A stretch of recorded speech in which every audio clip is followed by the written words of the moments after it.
Anderson Tendulkar ట్రోఫీలో భాగంగా ఇంగ్లాండ్తో జరుగుతున్న 5 మ్యాచ్ల టెస్ట్ సిరీస్లో team India test captain Shubman Gill బ్యాటింగ్లో అదరగొడుతున్నాడు. ఇప్పటి వరకు 4 మ్యాచ్ల్లో 8 ఇన్నింగ్స్లో 90.25 సగటుతో 772 పరుగులు సాధించాడు. ఇందులో 4 సెంచరీలు ఉన్నాయి.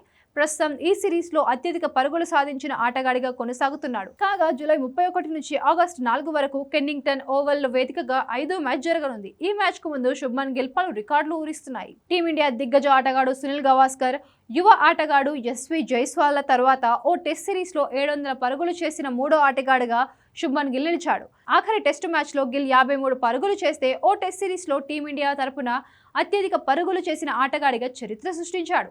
ప్రస్తుతం ఈ రికార్డు సునీల్ గవాస్కర్ పేరిటే ఉంది. 1970-71లో వెస్టిండీస్తో జరిగిన సిరీస్లో గవాస్కర్ 774 పరుగులు చేశాడు. ఓ టెస్ట్ సిరీస్లో అత్యధిక పరుగులు చేసిన భారత ఆటగాళ్ల జాబితాలో గిల్ తర్వాత జైస్వాల్ 712 పరుగులతో ఉండగా కోహ్లీ ఆస్ట్రేలియాతో 692 పరుగులతో తర్వాతి స్థానంలో ఉన్నాడు. ఈ సిరీస్లో శుభ్మన్ గిల్ ఇప్పటి వరకు 4 శతకాలు చేశాడు. ఆఖరి మ్యాచ్లో సెంచరీ చేస్తే మాత్రం అతడు ఓ అరుదైన ఘనతను అందుకోనున్నాడు. ఓ టెస్ట్ సిరీస్లో అత్యధిక సెంచరీలు చేసిన కెప్టెన్గా నిలవనున్నాడు.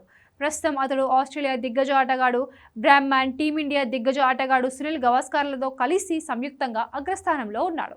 ఇదిలా ఉంటే భారత్, ఇంగ్లాండ్ సిరీస్లో అత్యధిక పరుగులు, ఎక్కువ సెంచరీల జాబితాలో టీమిండియా క్రికెటర్ల హవానే కొనసాగుతోంది.